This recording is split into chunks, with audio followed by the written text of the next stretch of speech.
Morning, everyone. Oh, what a joy to be here. Thank you so much for having me. Just to start off with, I am speaking clearly to an audience here who get it. I've had 3 conversations this morning already about people who are stepping into this world of fostering and adoption.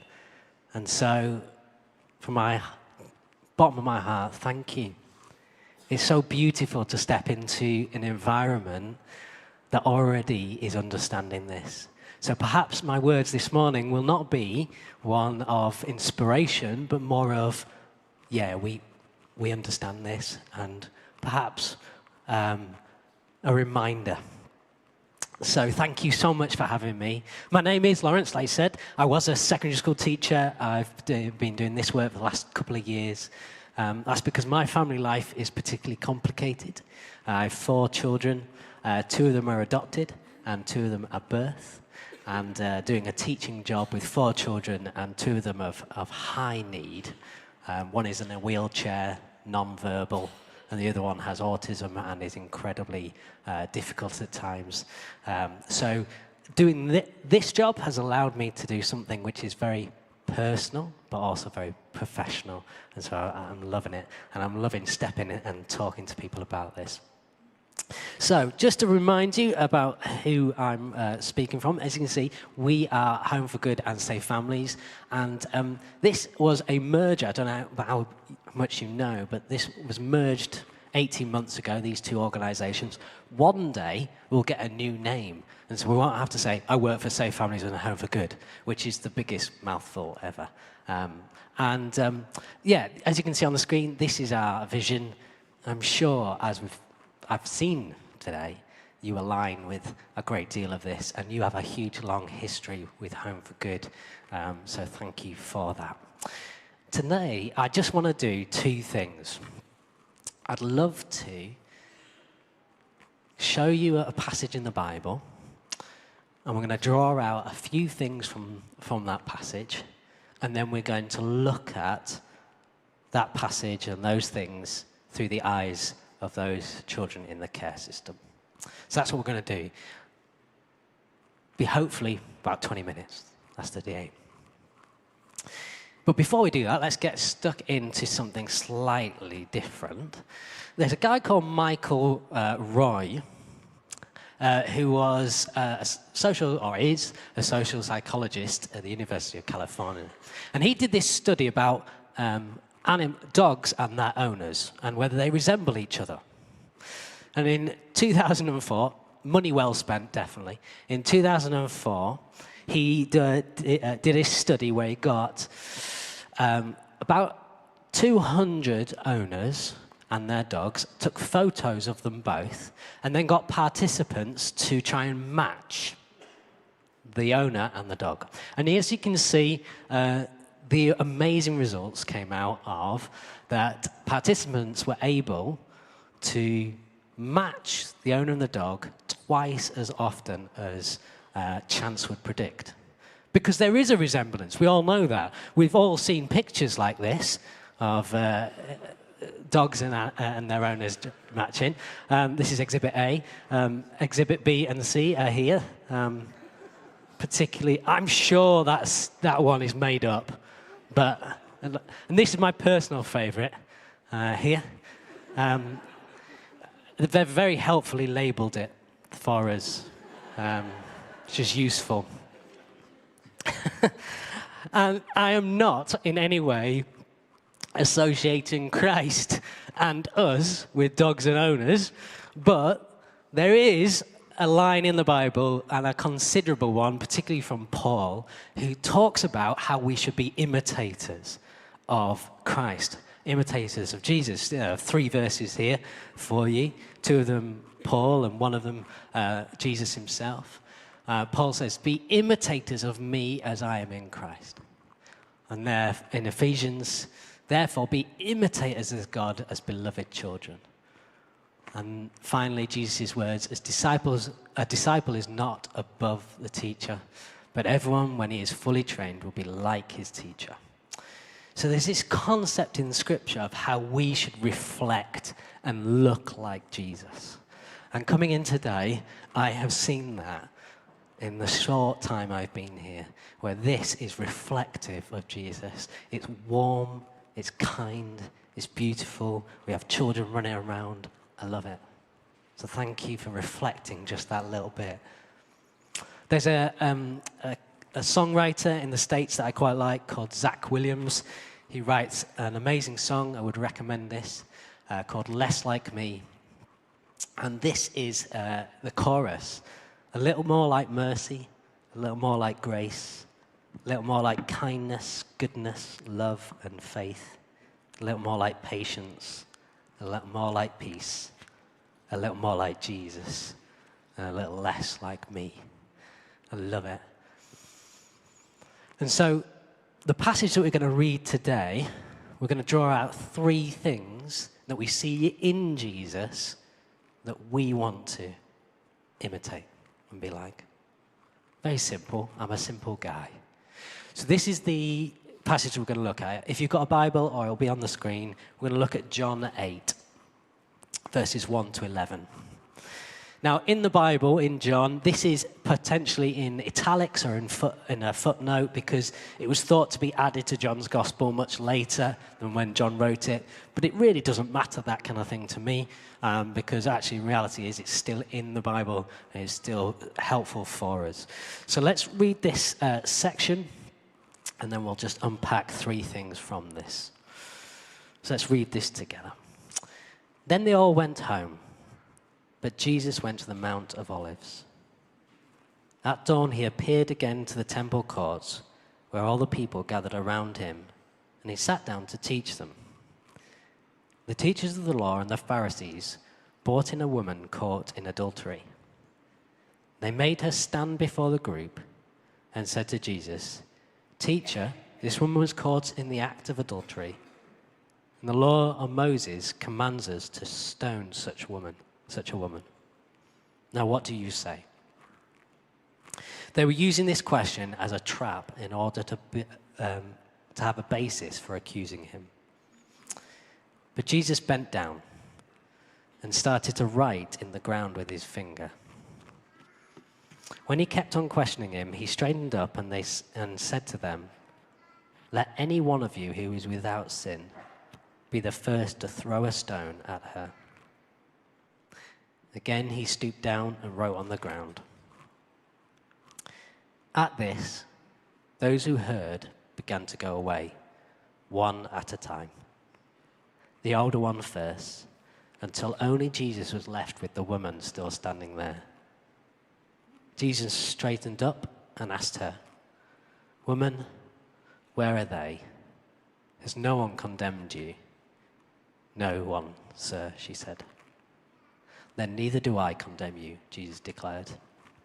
"Go now and leave your life of sin."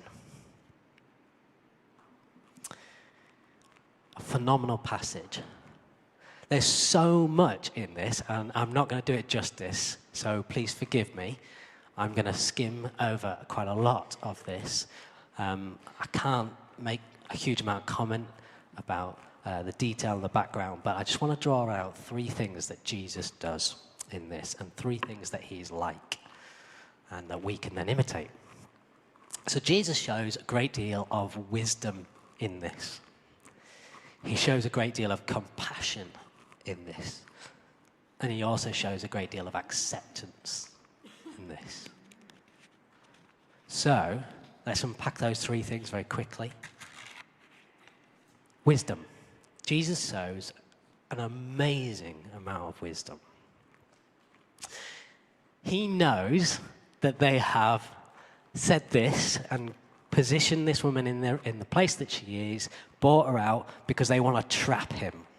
They want to see what he says and to trap him and to get him to say something that will allow them to then go on and say, "You're blaspheming," etc., etc. Jesus knows this. He knows that they're going to trap him, and yet he doesn't do what I think I would do. Because if someone accuses me of something or someone tries to trap me or something, I'm going to fight back. I'm going to lash out or be self-righteous. How dare you do this to me? How dare you? Do you know who I am? But instead, Jesus takes a moment and draws on the ground. Does something completely different to what these Pharisees thought he might have been doing. He doesn't go raging into anything. He steps back. My eldest child, I've already mentioned, is a tricky customer. He's he had a really terrible start to his life. And he very quickly goes into survival mode. And his survival mode is fight. Major fight. Some people run and are fleers. Some people are fighters, and he is a fighter. And he, in that state, there is no point in me raising my voice and matching him. Because he just gets louder than me. And then he gets more louder. And then he gets more violent. The way to deal with my eldest son in that context is to do the complete opposite of him. There's that thing in brackets there, regulate, relate, reason. Therapeutic parenting talks about that group of things. That as parents, we often jump to the reason. As ex-teachers, we often jump to the reason. Why did you do that? What are you doing? And we want to have a conversation and reason things out. That's what we are. We're educated individuals. We want to have that out in a conversation. But in reality, people aren't often in the place to hear that at that time. So they talk about, in therapeutic parenting, you need to regulate a child first, get them regulated. Then relate to them, and then reason. The amount of times when our eldest son has kicked the wall down in between our bathroom, which is a stud wall, and he's kicked a hole through it. And then half an hour later, when everything is calm, he'll be in tears, sobbing, saying, "Why did I do this? I'm so sorry." That happens time and time again.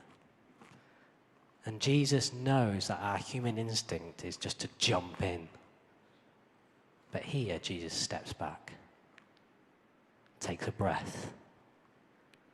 And then he does something that is not expected. He says the most wonderful phrase here. He kicks it back to those people. Let any one of you who is without sin be the first to throw the stone. That's not an expected phrase. We're so used to hearing that phrase because we know the story, but in that situation, we wouldn't be used to that.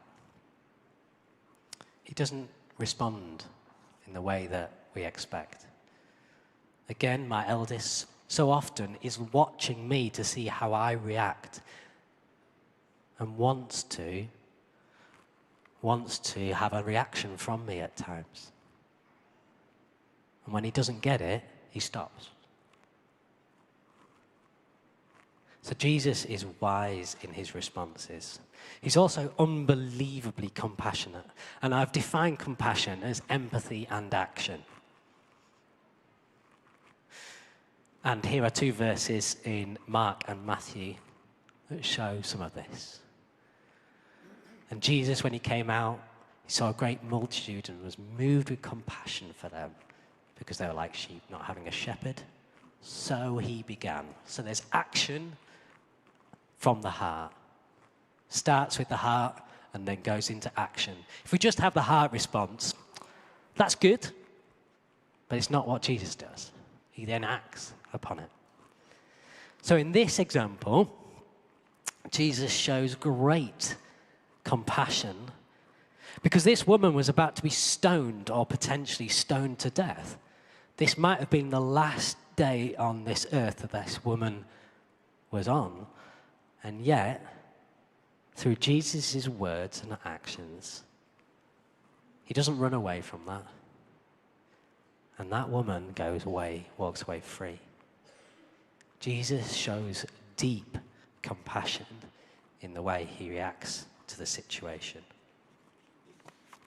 And then the final one is acceptance. And this is a bit of a strange one. This might be a bit more tricky, perhaps. Now, I'm defining acceptance as therapeutic parenting. I already mentioned that today. There's a guy called Daniel A. Hughes, who is an amazing writer about therapeutic parenting and attachment within those children who have suffered great trauma early on in their life. And he says this is how we should be as carers of those children. We should be people who are accepting, which involves recognizing and validating a child's feeling, but without judgment of that. That's really tricky. But I see that in Jesus here. Jesus is validating and accepting. He's recognizing the situation this woman is in. Doesn't jump to judgment. Jesus straightened up and asked her, "Woman, where are they? Has no one condemned you?" "No one, sir," she says. "Then neither do I condemn you," Jesus declares. "Go now and leave your life of sin." In this, there's a beautiful subtlety where Jesus acknowledges the wrong and the sin, but without the judgment. Condemning someone means that you have a consequence. I condemn you to 10 years worth of prison, or etc., etc. Jesus doesn't do that. No one else is condemning. I'm leaving the judgment up to God. You now go and change your life. I wonder how this woman felt walking away. I wonder how different it would have been if Jesus said, "Right, well, I'm the only one that can condemn you," and started picking up stones. He doesn't do that. This is a challenge. A challenge for us. So there's three things. Now let's relate that back to children in the care system. In England, there are 81,770 children who are in the care system. And this year, 32,000 will be added. That's 88 children a day. Majority of those are in foster placements. So 67% of children within the care system are in a foster care situation. And I put a definition of foster care for you there.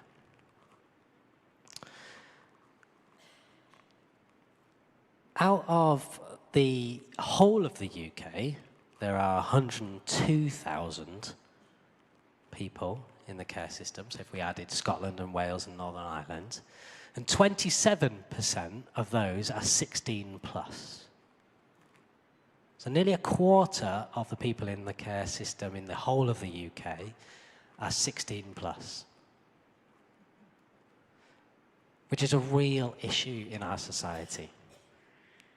It's very different fostering a 16-year-old to fostering a 2-year-old. But the need is huge. And there's something called supported lodgings, which is, again, the definition is there for a type of foster care which is for 16 plus, which is a growing thing in the UK. And it's slightly easier than foster care in the sense that you can be a full-time worker and do supported lodgings. And it's about preparing a young person, a 16-year-old, for their adulthood. Only 9% in 2025 were adopted.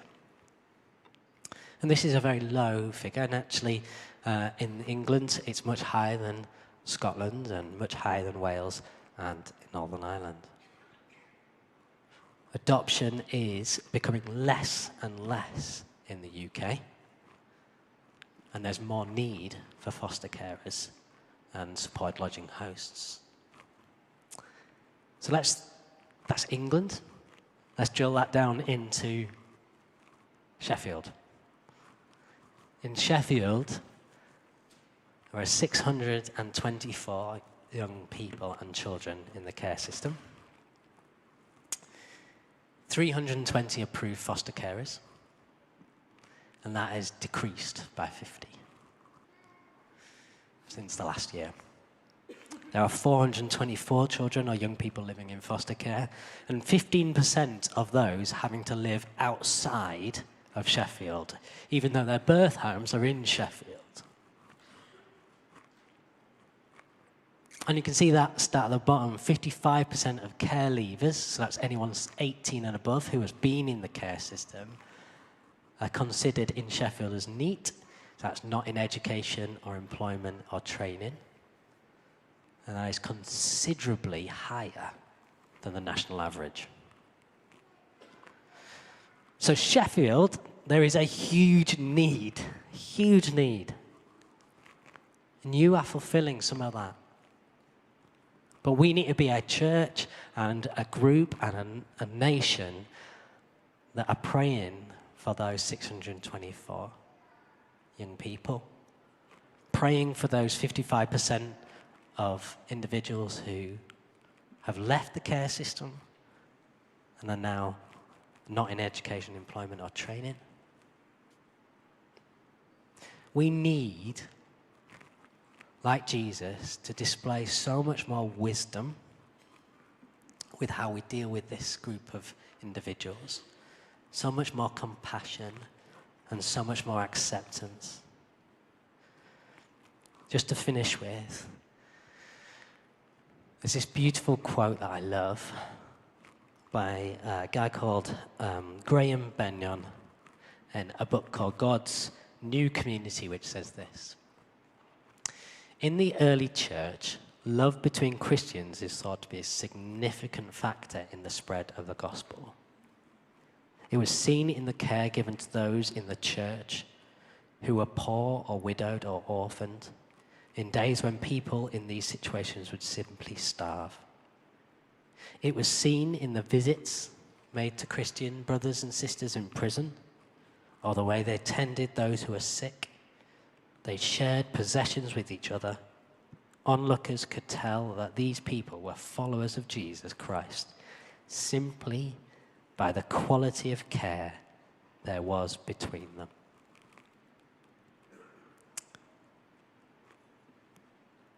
What would that look like in Sheffield? What would that look like? To see Jesus' face in all those 624 young children in the care system. How could we play that part? Home for Good and Safe Families exists for this very reason, that the church is an answer to this problem. And we believe wholeheartedly the church plays a massive role, and you are evidence of that. So thank you. Thank you for what you are doing. But I wonder, is there anything more we could be doing? We offer a whole range of things at Home for Good and Safe Families because we want to support people in this. This is not a lone venture. This cannot be done by yourself. No man is an island. Today, for me to be here, we have to have another person and we have to have our church family wrapping around my family for me to be here today. And so no one could do this by themselves. It's so important that we do this collectively and together. So we are here to help. So if you would like to come on to some training, we've got a variety of different training that we can offer. You can come and talk to me at the end about what that is. If any of you were interested about that therapeutic parenting and how we do that better and what that looks like, we do Introduction to Trauma-Informed Support, which goes into that. And we also do therapeutic parenting courses to help people understand what that is and how that looks. So we want to be helping you in any way we can. And really, me standing up here is just a start of that. If we can be in any help continuously, that's what we would love to be. So thank you for having me today. Thank you for listening so attentively and being so responsive. I'm at the end, I'll be at that stall over there, so please come and have a chat with me. If there's anything you'd like to chat to me about, I'd love to hear. I've got some prayer points, because I know that we're moving into a prayer. So here are just a couple, and I'll just talk through briefly some of these. We've already mentioned those. We want to be an organisation who honours birth families, which is why Birth Family is up there. It's so important in young people in the care system that their birth family is acknowledged and are spoken about. And we want to honour those, difficult though that might be. We want to honour those that are in adoptive families already, kinship, that's where a family member takes on the responsibility. SGO, that's special guardianship order. And we want to pray for our government that they step up helping us in that. Because there are some of those types of care that you are left to yourself somewhat. And we want to also honour the social workers. It's such a vital role in our society. So we want to be praying for them in this work as well. So thank you for having me. I'll hand back over, and it's just lovely to be with you today. Thank you.